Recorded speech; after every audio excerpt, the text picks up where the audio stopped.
Hi, and welcome to the Green with Tiffany podcast. I'm your host, Tiffany Page, and in this show, we'll explore topics of sustainable living, all aspects of health and wellness of people and planet, and how we're all interconnected.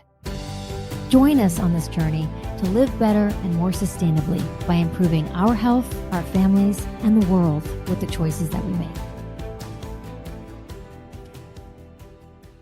Hi, and welcome to the Green with Tiffany podcast. I am so happy you're here. We are wrapping up Pet Wellness Month. I should probably say months. It has been a few months. We put together a great series and these very important conversations that I wanted to share with you. So we spent a little time, and I am your host, Tiffany Page, and we are dedicating this episode to my Lilliput. So I wanted to share Lily's journey. Because she's been a very healthy dog most of her life. And I believe in holistic methods and natural ways to heal your baby, your fur baby. And what I realized when something changed in her health, I didn't have the right protocol set up. I didn't do enough preventative, I thought. And I was reacting to what was coming my way. And who I found over the course of my research are these great doctors, many of them conventional doctors at one time, and then have learned from and moved to adapting other modalities into their practice or just changing over altogether. But they definitely have the best of both worlds. And even if you do conventional methods, some of these alternative methods help complement them, help support them, help heal quicker. So I really urge people, if you can, to get second, third, fourth opinions and really gather all the information that you can, because really knowledge is power, and then you can make an informed decision.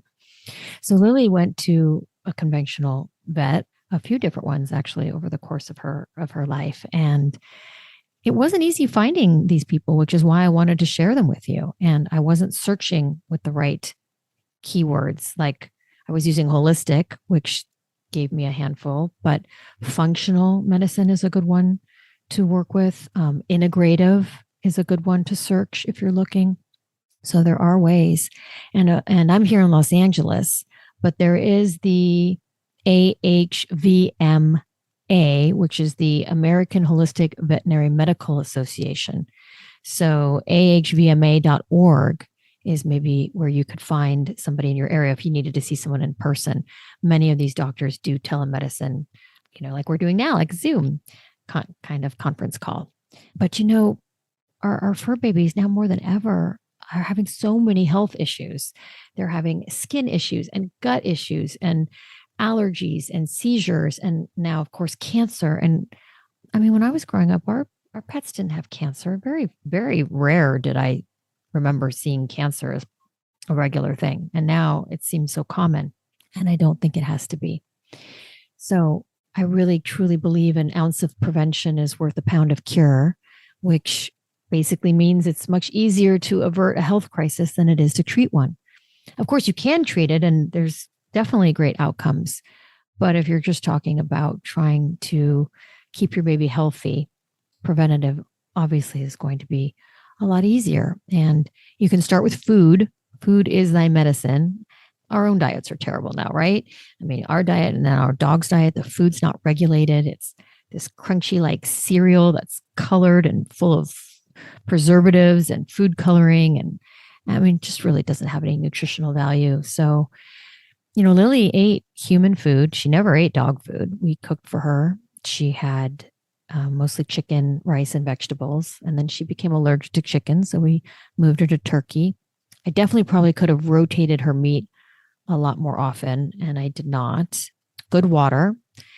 Of course, she's only 6.5 pounds, so she didn't really drink too much water. If you have a big dog, I would highly recommend, if you're not drinking tap water, neither should your dog. And there are places where maybe the tap water is good, but here in Los Angeles, that is a no-go. And then, of course, you want to remineralize it as well. So, and you'll hear that in these talks with these incredible doctors that I spoke to. That was, kind of the number one tip is food and water. So you could start there, and that alone would make a huge difference. But I really believe that we can fix this and that knowledge is power. So that's why I wanted to bring you these incredible doctors that I spoke to and who helped me with Lily. So I just wanted to take you through a timeline. And I got Lily in 2005. Can you believe it? Wow, 2005. I wasn't looking to get a dog, although I'd always wanted a Chihuahua. I was in Florida. I was visiting my sister. We went to go visit a neighbor. She was an older woman. Her name was Ruth, and she had quite a few dogs. And she was taking care of a little one that I just loved. I just loved little dogs. We had big dogs growing up. We had an Alaskan Malamute. We had a Labrador, but I always loved the little ones. My mom had a friend who had lots of dogs as well, and one little one named Mustang. We called her Mussy, a little black and white Chihuahua. And I always thought I was going to get a Chihuahua. That was the plan. I just fell in love with this little baby, and Chihuahuas aren't great with kids, but I was always very gentle, and so yeah, he was great, little Mussy. And so here I am in Florida, and Ruth wants to take me to go look at dogs. And I thought, I'm not going to go look at a dog. I mean, I travel so much. My sister wanted me to humor her. So we went to a place called Teacup Puppies in Hollywood, Florida. And you walk in, and it's all these little dogs in these glass cases or plexi. I don't know what the cases were, but wow, there were a lot of them. And I guess lucky for me, there was only one Chihuahua, because I don't know how I would have been able to choose if there was more than one. But there's one Chihuahua. She didn't even get up. She was laying down, legs forward, legs crossed. So cute. Not a long hair, short hair, beige. And we took her in the other room, and she just started running around. And oh my gosh, I mean, we were just meant for each other right away. There was just no doubt in my mind. I just fell madly in love at first sight. They say that your fur baby picks you, and that was the case. Who knew I had to come thousands of miles away for that to happen, right? So Ruth says, "Do you want her?" And I just look at her and I nod my head. Uh-huh. Yes. And so she took out her credit card, and she literally just tossed it onto the table and said, "We'll take her." I couldn't believe it. She was $1,200. I mean, I am so grateful to this beautiful woman for giving me such joy from getting me this beautiful little Chihuahua. She was 4 pounds. She was 4 months old. And I know it's adopt, don't shop. And I wasn't planning to get a dog. And all these dogs needed homes too, though. What happens to these dogs? She had been in a hurricane, and they relocated her to this pet shop, and she had kennel cough. They interviewed you too. They wanted to know how long you'd be leaving your dog alone. And I really didn't know. I wasn't even planning to get a dog. But luckily, my mom was retired, and if I wasn't going to be able to take Lily somewhere, if I was traveling for work, my mom took care of her. And so she really was never alone much at all. Maybe later on, we'd leave her alone for a couple hours at the most. I think a couple times for 4 hours, but never longer than 4 hours. And that was only just a few times. She really went everywhere. Everywhere. We went to the post office. We went to the grocery store. We got my hair done, nails done. I even took her to get my teeth cleaned. My hygienist loved to see Lily. And yeah, she was just very much a part of my everyday life. And people knew her before they knew me. They were like, "Where's Lily?" Nobody knew my name. Everybody knew Lily's name. And the funny thing is, she didn't let anyone touch her. She didn't like to be pet. But everyone just thought she was the cutest thing anyway, even though she wasn't that friendly. So I got Lily. Now I guess I would assume she was from a puppy mill and then in a pet store. So she probably got her first, set of vaccines, and we got her kennel cough under control. And then she was good. I mean, she was good.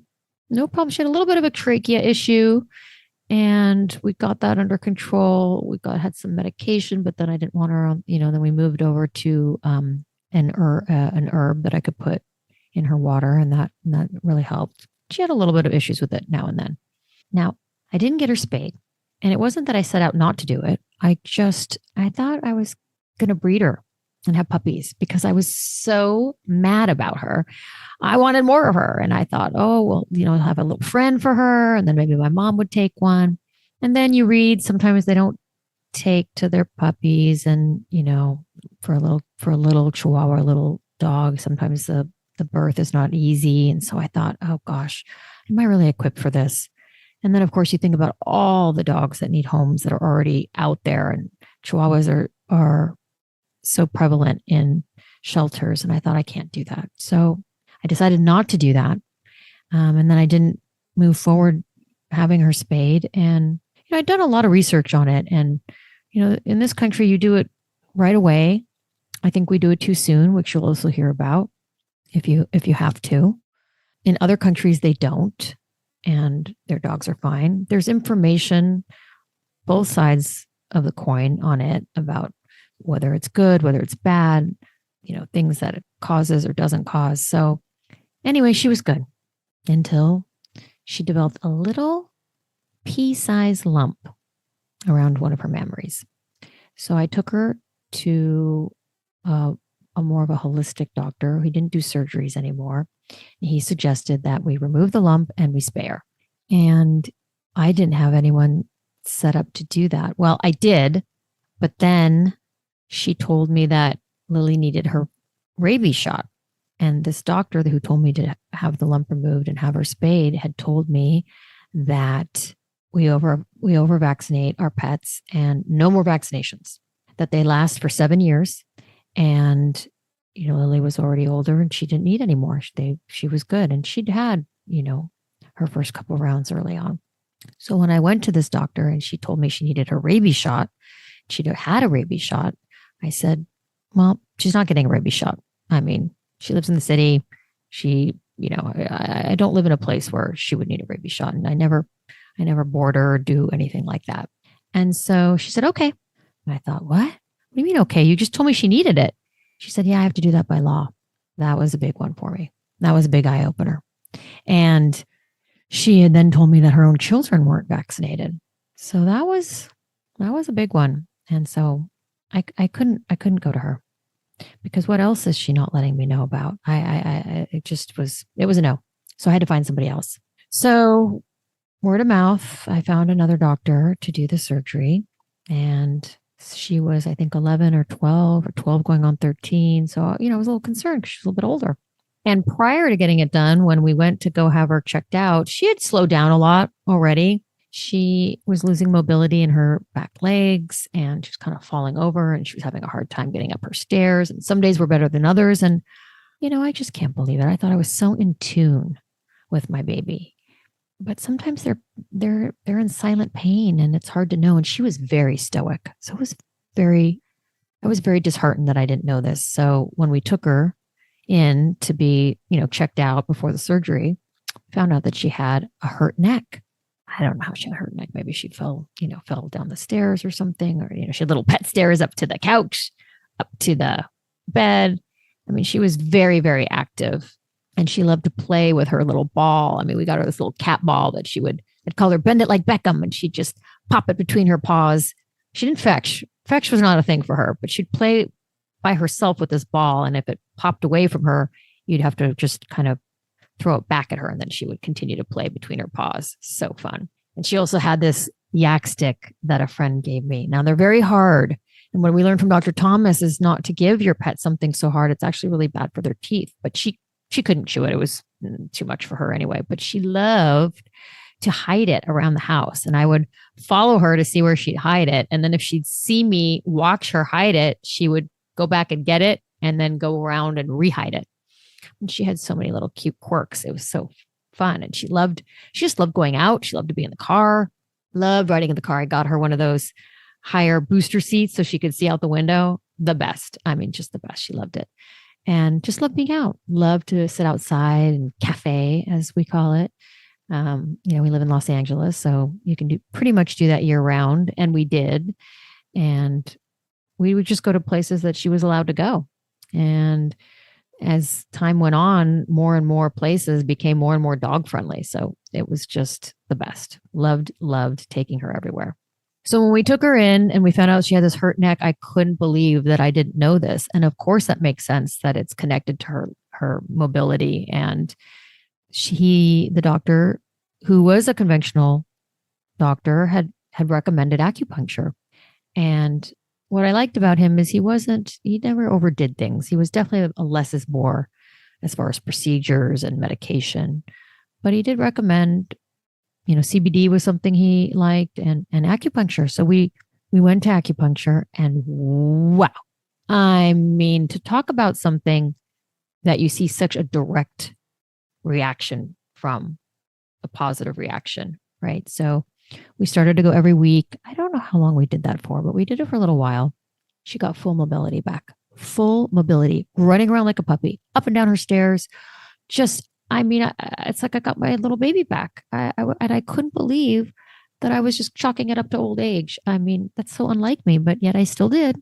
So I would say that acupuncture can obviously heal many different issues, but joint issues, arthritis could help with. And of course, these mobility issues that you think, oh, well, their hips are giving out, they're getting older. That's just the way it is, but it's not. So we continued to take her for a while and never had an issue again. That was not her issue. So we had the surgery. She was great. It's like I had my dog back. It was amazing. And he mentioned if you start to feel anything, right, in her abdomen, let us know. And, we didn't take her to the vet very often, but maybe she had to get her little gland squeezed or something. And so he would check it every time. And we started to feel, some things growing underneath the skin. And he would tell me she was fine. And this is a crucial part of the story because I could have definitely done more with supplements after the surgery to prevent anything from coming back. But I was told she's fine, she's fine, she's fine, she's fine. What I didn't know was that she's fine until she's not fine. And then what do? Now she's not fine. So that's what happened. And I wasn't doing any supplements, none, not even a probiotic. I just can't believe it when I think about that. But she had good food, she had good water, the acupuncture, and she seemed to be good. So now you have these growths coming back this one wasn't under the skin. This one started to grow, you could visually see it. And I hope this is not too graphic for people to listen. I really just want people to know so they have some information, some experience that they can take with them and have some choices of what they can do. So this started to grow, but here is the issue is now it's 2020 and we're in COVID.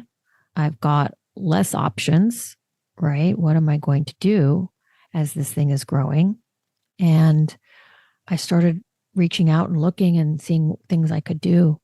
But had I known, I could have, done all these supplements. There's medicinal mushrooms. You could do things to build the immune system, vitamin C therapy, things to suppress things from growing back, herbs. I mean, really different foods and recipes. There's all sorts of things with the preventative. So that's why I share that with you. So, and melatonin, that's also good for mammary cancer, which we learned from Dr. Baskow. And so here I am on my way talking to all these people that I'm coming across, trying to figure out what to do. And I ended up having the tumor removed because it was really bothering her after a while. And it was growing and she was licking it a lot. So we had it removed and I was a little concerned because she was 16. Not yet. Oh, yeah. Yeah, she just turned 16. So we had it removed and it was successful. And she was so happy. She she just changed. Her whole little personality changed. She was running around again. We even had a little quinceañera for her, even though we were a year late. But when I learned about them and that she can, wear a little party dress and wear a little tiara and that mom can wear one too. So I had my little tiara. We had friends over with their puppies. We had sprinkles, cupcakes. I mean, it was a really nice party. And, Lily really didn't usually like photos taken, even though we have tons of photos of her. She wasn't a big fan. So for this party, I don't know. Maybe she was just so happy that she felt good that she was letting everyone take pictures. She was working that camera, working it like a red carpet. It was amazing. And so I have the best best memories and photos from this party. It was pretty special.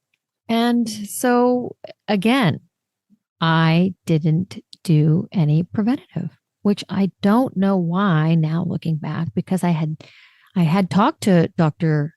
Judy Jasek, and she had mentioned when you remove it, you start to mess with things, it comes back with a vengeance. And she wasn't wrong. So 3 months later, it started to come back. I couldn't believe it. I didn't know what to do. I mean, she just had surgery. You're going to have another surgery to remove it again. Now, what are we going to do? So I was doing CBD, I was doing some essential oils, but I still didn't have the right protocol in place. And it was hard because with COVID, there was less movement, there were less places open. So my vet had offered to remove it again. I wasn't sure what to do with that. And then he called and he had a new procedure, something called immunocytin, an immunotherapy, which is mycobacterium.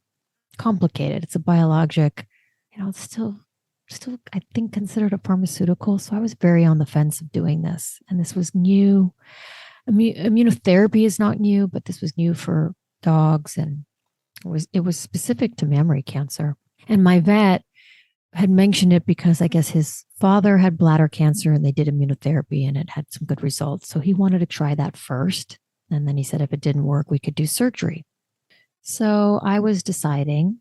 And while I was deciding, and I had spoken to the owner of the company, and I was just sort of on the fence.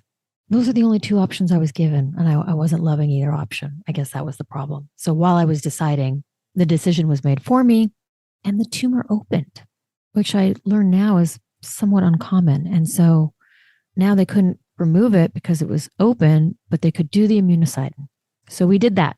And she had to be wrapped and she had to have multiple procedures of this. And they thought it was looking good. And then she had another procedure and she did well. She did really great with them. She was so strong. And after the second one, he had decided he didn't think it was working and he didn't want to move forward. And he thought maybe that she needed radiation. And this had all come to me. Now we're closer to Christmas. He recommended taking her to an oncologist. And I really didn't want to do that this late in the game. And it was hard to find one and get an appointment. Things were closed for the holidays. And I did find one. And we set up the appointment for January.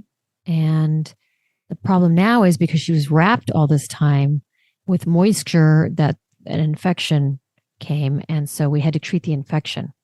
So they put her on antibiotics and they didn't really find a specific antibiotic to what she needed. And so it worked a little, but didn't completely correct it. So they put her on another round. So now we've got 2 rounds of antibiotics, really blowing out her immune system with a procedure that is a total wild card of what I did.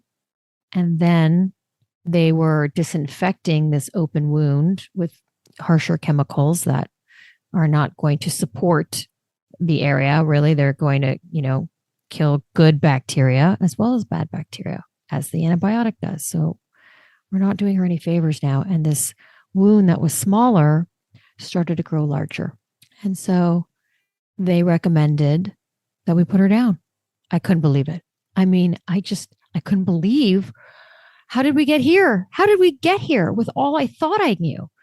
I didn't really want her to go out that way at all. And I'd gone against what I believed, but I was sort of just in this desperate mode, just grasping at like trying to help her and not knowing what to do. Oh gosh. Okay. I'm so sorry. I really don't want to get, I want to keep telling the story. So this is when I found Dr. Baskow, and he put together a whole protocol for her, which was really unbelievable. It was just so great. And the time he spent with it, from all the supplements and how to give them to her, and food and recipes, and how to cleanse the wound in a more holistic way with green tea and Epsom and turmeric. And if I'd only just found him a little bit sooner, right? But it was very hard to give her these supplements. I couldn't get them in her body. I couldn't find all of them either. So we had with some melatonin and other things, but it was very hard. And we were very late in the game with this, but I tried. And she had a good appetite and she just wanted to eat what she wanted to eat. And we changed her food. We went to raw. We then went back to the cooked. We went to different vegetables. We went really, but she really ended up liking rare meat, lightly cooked or fresh chicken. So I actually started doing chicken again, which she then didn't have any reaction to if you did it organic. And we tried that. And then I found Integrative Pet Wellness, and they were here. I mean, not here. They were still an hour away from me, but at least they were here and I could take her someplace to help with getting treatments. And wow, this group of ladies they were pretty amazing and so helpful and kind and compassionate for what I was going through, because I didn't know what to do. I was at the end of everything of what I thought my options were. And we really couldn't do much until this infection was under control. And so we had to do antibiotic again, and we got the infection under control. And then they could start these treatments that they were doing well, like ozone therapy, like vitamin C IV therapy. And we were trying to get this wound to close. And we ended up having it filled a little bit, if you will. So then she got another infection, and this time stronger. It was an E. coli. Oh my gosh. And I had to give her injections. It was so scary, but I did it.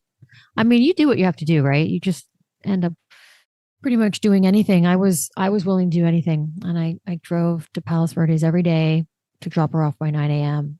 and have her treatment. I'd either tool around and come back or come home.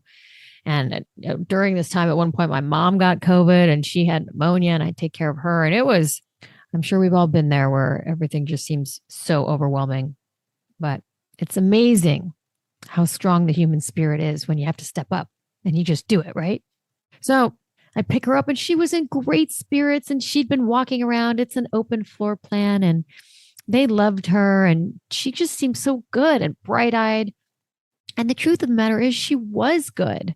She had this issue, which was a very big issue, but her eyesight was excellent. Her organs were strong, her heart, her liver, her kidneys.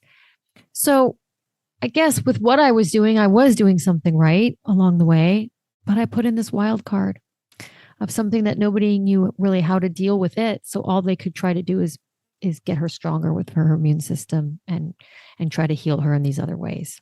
And she'd have ups and downs, and she'd get better. And then her leg started to swell, and they thought maybe there was a tumor in her leg, but then we got that down.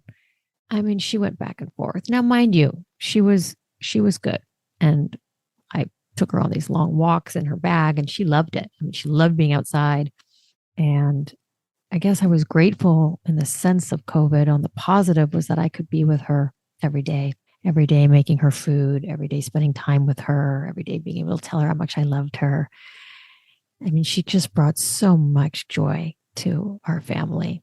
And after a few months of treatment, a little bit more, they thought maybe it was too much, because then another tumor came and was opening. And so they'd have to do the whole process and procedure over. And, it's not cheap. It's expensive, right? These treatments. And if you have pet insurance, a lot of times on the holistic side of things, or these alternatives are not covered, right? And I never did have pet insurance. I never needed it. But just know there's also something called a care credit card, if you're not familiar. And so it's a weird credit card. I did get it at one point when I was having Lily's teeth done. And that's where Dr. Thomas came in, because over the years I had to have Lily, I think she had 12 teeth pulled, and they wanted to pull her canines. And I said, no way. Thank goodness I didn't do that. And after seeing Dr. Thomas in a preventative way regularly for the non-anesthesia cleanings, she never had to have any more teeth pulled. So she had most of her teeth. Whereas I hear a lot of Chihuahuas have no teeth. What? It's wild. So the care credit card. So it covers veterinary care. It covers cosmetic care, like fillers for you. Bizarre. And then vision, and I think hearing. So I don't know how it's grouped together to care for those kind of random things put together, but it is nice because it's deferred payment. So you can defer everything for 6 months. And then the interest is pretty high. But if you can put it on your care credit card and you have 6 months to pay it off, if you're doing some kind of treatment, I just wanted you to know that was out there. But not everybody takes it. And again, not usually with any kind of holistic methods. So just so you know that. So here we were. And I'd never been through this before. So this was really, really hard. And I had a lot of friends who had gone through it over this time. So I was recommended to Lap of Love. Oh my goodness. Lap of Love is national and they are amazing. You can have a doctor come to your home to help your baby pass through the rainbow bridge. And I must have made that appointment and asked them a million questions and canceled and rescheduled. I don't even know how many times. And I'm sure most people do because I don't know. Do you ever know? Do you ever know what's the right time? I just didn't know. And of course I didn't want my baby to suffer, but I didn't think she was suffering. She didn't seem like she was suffering. And she seemed like she wanted to be here. And we went to the beach and watched the sunset. And I took her out and we sat outside and had, cafeing as she liked it. We went to the Grove. We went a lot of different places and I spent every single second I could with her. And I'm so grateful for that time. And I just put everything else on hold. Nothing else mattered. And I'm grateful that I was able to do that. I know not everybody is. And so we made the appointment. Lap of Love, Dr. Rena. Wow. Just an angel of a woman who came. And it was a beautiful experience for what it was. Devastating, but it was as beautiful as it could be. I also spoke to an animal communicator. I know that could be a little woo-woo to some people, but it was important to me. I wanted to see if I could know how she was feeling and what was going on. And it was very helpful to me. And so I'm going to do another one after now. This was before, and now I can do one after. And so I did want to share one thing. So after we went outside and there was this music playing, my brother thought it was Chopin. We tried to Shazam it actually, and it wouldn't come up, but it was out in the air. And I couldn't figure out whose house it was coming from. And it would follow us down the block. I just wanted to be outside and have the sunshine in our faces. And I had her in her bag. And if you believe in any kind of sign of any sort, it was amazing. It was like the angels were letting me know that she was okay. And it was really beautiful. But I didn't get the name of the song. So I went searching, trying to listen to all the Chopin songs because I didn't want to forget. And people would say, don't worry, you're not going to forget. When you hear it, you'll know. And a girlfriend came to stay with me and she wanted to go hiking at Runyon Canyon. And so we got up really early. We wanted to go before everybody got there. It was like a 7 a.m. thing. And she wanted to take an Uber. I was like, I'll drive. She goes, no, let's take an Uber. And we get in the Uber. And I tell you, this song was playing. Oh my goodness. So I got to Shazam it. And now I know the song. And I feel that my little fur baby crossed the rainbow bridge and was in good hands. And let me tell you, she was almost 17 years old. She was 2 months shy of her 17th birthday. So she lived a very long, happy, healthy life. It's just that I wanted her longer. I mean, it's never enough time, right? We always want our baby longer. And I had heard a conversation on a talk show that Mickey Rourke was talking about his Chihuahuas. He had a few and he was in a dark place in his life. And he said his Chihuahua saved his life and that they were something like 20. And I thought 20. So I had that number in my head. I thought I would have her to be at least 20. Dr. Baskow had a border collie to be 24. So it is possible. So I wanted to share that story with you so that you have the information that you can make a more informed decision and learn from my experience and keep your dogs, your fur babies healthy with nutritious food, with supplements, and starting early on the less toxins. If you're going to vaccinate, definitely don't overdo it. They don't need it every year. You can talk to doctors about that. And there's something called a titer test that you can take that actually tests the antibodies. So if you have to put your baby up at a little daycare center or those places for boarding or whatnot, a lot of times they'll take the titer test rather than having to constantly keep getting the vaccines, because I really do believe we overdo it. Flea medication, that's another one. I mean, you're putting that right into your baby's bloodstream. And a lot of dogs were having seizures from it. So I did that early on, but then I stopped and just found other natural ways, lavender, different essential oils, different types of shampoos. And a big one was washing Lily's feet after every walk. I mean, I know that can be a big pain, especially if you have a bigger dog. For me, I could just scoop up Lil's and wash her feet in the sink, and I would use Dr. Bronner's. So it would wash real clean. You could mix it with water. And so it wasn't super soapy. So it wasn't just really hard to wash. I mean, she didn't always want her feet wet, but no matter what, we washed her feet. And that's a big deal because the streets of Los Angeles are filthy. And the grass is sprayed with all sorts of pesticides and herbicides. And, I watch the gardeners here do it. I mean, I watch them spray them. And so then they're bringing that into your house. They're licking their paws. They're ingesting it. It's a pretty big deal. So if you could wash your baby's paws, and then you'll have to actually bathe them less because she was so clean. I mean, she pretty much kept herself clean, but yeah, and it was really such a big deal, especially when I couldn't really bathe her towards the end because of this open wound. And we showered together. I just popped her in the shower with me.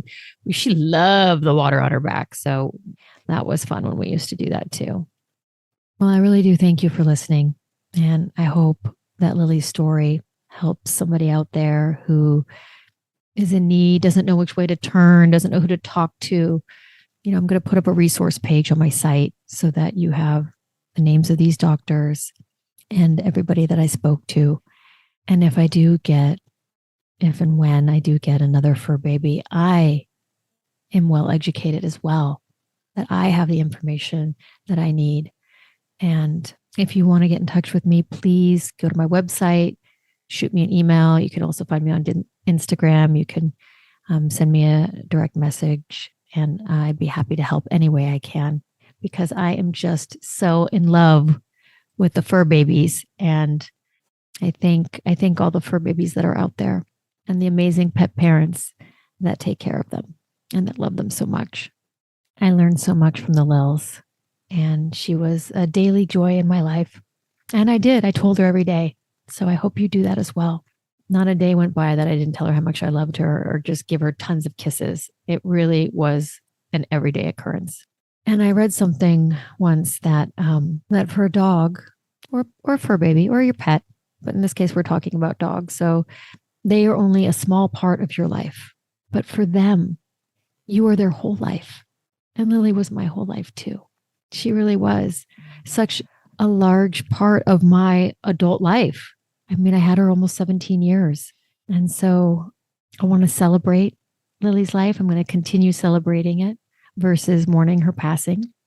So if you see her on social media, I hope you'll understand, because even though she didn't love pictures being taken of her, I do have a gazillion, and I like sharing them. They make me happy.